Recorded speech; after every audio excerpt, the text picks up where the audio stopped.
Caught in or caught between hazards are really the stuff of nightmares. Maybe you've heard the stories. A factory worker's sleeves caught in a moving part. It pulls in her hand and then her arm, mangling them beyond recognition. And excavators trapped underground with no way out after the walls caved in. Or a man's dragged by a piece of jewelry into an MRI machine, ending in his death. Caught in or between incidents occur when someone's pinched, crushed, or caught between a moving object and a fixed object, or between two moving objects. Now, unlike the struck-by incidents we talked about, these trap the person under unbearable weight or within circumstances where they're battered repeatedly, and oftentimes they're drawn further into the hazardous situation. They could suffer an injured body part, or worse, amputation or even death. There are three main types of caught in or caught between hazards. One would be being pulled into or caught in machinery or equipment. Then you've got being crushed or flattened between sliding, rolling, or shifting objects. And a final main type is having walls cave in when you're working in an unprotected excavation or trench. The first instance occurs because machinery and power tools have moving or rotating parts that require regular maintenance to be safe. They've got to be properly guarded so that clothing or body parts don't get caught in the moving components. And they also need to be de-energized, what we call locked out, when the repairs are occurring so that they don't start up unexpectedly, which really poses the same risk. Now listen, just because a machine's safe to operate, it doesn't mean that you'll operate it safely. You ever hear of operator error? Yeah, huge problem. You need to understand how a machine or tool works, where the safety features are, and how to turn it off immediately in case of emergency. You should know how to position yourself, where to put your hands and feet, and what not to do when you're operating that machine.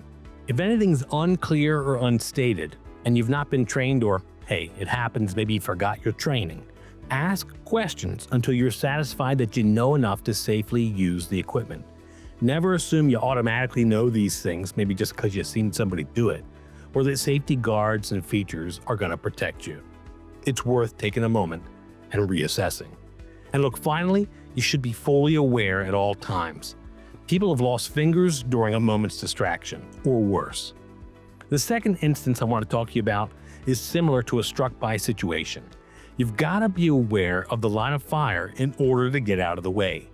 Make sure you're always at a safe distance and you're not positioned between moving materials and an immovable structure, or just as dangerous, between two moving items. You should also consider the swing radius of cranes and any other equipment. Now granted, your employer and operators of large machines have significant roles here, sure. They've got to mark or cordon off areas that are unsafe for you to be in and warn whoever enters a danger zone. But everyone should be trained to recognize and avoid these hazards. The third instance applies specifically to excavations and trenches. You should never enter an unprotected trench that's 5 feet deep or more. To be protected, it should have one of these characteristics. You ready? Sloping or benching is one. Sloping means you've cut the sides back at a safe angle to prevent collapse, while benching uses a series of steps to create that safe angle. There is guidance available based off of the soil profiles that you're excavating in order to make sure that this is safe. Then you've got the use of a trench box or shield. These are meant to protect workers if there's a cave-in, or really again to prevent them in the first place. You've also got shoring. So this refers to a variety of structures or systems that can help support the sides. Beyond all these protection characteristics, you should only enter or exit a trench or an excavation using a ladder, stairway, or an appropriately designed ramp that's located in the protected area. Similar hazards can also exist in what we call confined spaces. These exist across industries. I'm not going to poke my head into that topic today, but if your job's going to have you working in one of these areas, let your designated Atlantic training rep know, and we'll hook you up with the course you need to keep yourself and your coworkers safe and in compliance, okay?